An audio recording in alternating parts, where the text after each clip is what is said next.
এখন আমাদের already ADC নির্বাচন শেষ হয়েছে।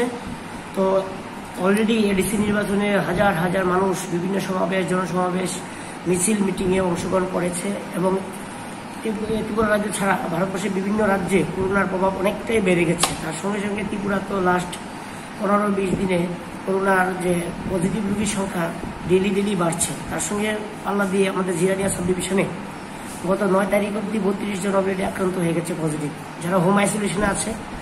আর প্রতিদিন 8 থেকে 10 জন করে পজিটিভ রোগী হচ্ছে। আমাদের এখানে ইন্ডাস্ট্রিয়াল বেল্ট আছে খয়েরপুরে, তারপরে এখানে বিভিন্ন টিএসআর বাহিনীতে রিক্রুটমেন্ট চলছে, রিক্রুটমেন্ট ইন্টারভিউ এগুলি চলছে। বাইরের থেকে আসা প্রত্যেক দিন 2-3 জন করে আমরা পাচ্ছি যারা পজিটিভ রোগী। তো আমি সকল অংশের যারা নাগরিক সবাইকে অনুরোধ করব, আপনারা সেফ থাকুন।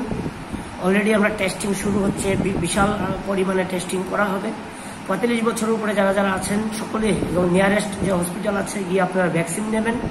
সবাই ভ্যাকসিন নেন, ভ্যাকসিন নিলে আপনাদের কোনো ক্ষতি হবে না, বরঞ্চ আরও ভালো হবে। যেভাবে ডেইলি পজিটিভ রোগীর সংখ্যা বাড়ছে, এটা নেওয়া দরকার। 2, সোশ্যাল ডিস্টেন্স মেনটেন করা, বাজারে গেলে সোশ্যাল ডিস্টেন্স মেনটেন করা, মাস্ক অবশ্যই পরা, বাড়ি থেকে বেরোলে মাস্ক পরবেন, পাবলিক ট্রান্সপোর্টে যখন যাতায়াত করবেন সোশ্যাল ডিস্টেন্স মেনে বসবেন এবং মাস্ক পরিধান করবেন, ঘন ঘন হাত ধুবেন, আগের মতো স্যানিটাইজ ব্যবহার করবেন এবং সেফ থাকুন। যতটা পারা যায় শিশুদের বাড়িতে রাখুন, নিরাপদে রাখুন, বয়স্করা বাড়িতে থাকুন, নিরাপদে থাকুন। আর কোনো ধরনের সিমটমস দেখা দিলে জ্বর, সর্দি, কাশি, গলা ব্যথা, এই ধরনের সিমটম যেগুলি আগে ছিল এগুলি দেখলে সঙ্গে সঙ্গে হসপিটালে গিয়ে দেখাবেন এবং টেস্ট করাবেন। এখন পর্যন্ত সাব ডিভিশন আমরা জেনে সাব ডিভিশনে এখনো 32 জন 9 তারিখ অব্দি। আজকে আমরা যেহেতু ইলেকশন পিরিয়ডটা ছিল, কাউন্টিং গণনা ছিল, কম্পাইল করতে পারিনি। আজকে আমরা কম্পাইল করে দেখব এবং অলরেডি 21টা টিম ফর্ম করা হয়েছে। সকল নাগরিকদের বলছি, জিরানিয়াবাসীকে বলছি, আপনারা সাবধানে থাকবেন। আমাদের কিন্তু 21টা team, enforcement team already form করা হয়েছে, যারা আজকে থেকে একদম ফিল্ডে নামবে। আমরা অ্যানাউন্সমেন্ট করেছি, আপনাদের সতর্ক করেছি।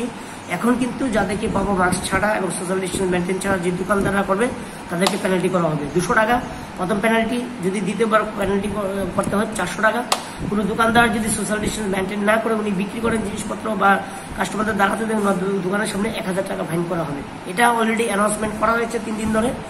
আমাদের টিম আজকে থেকে নামবে। আজকে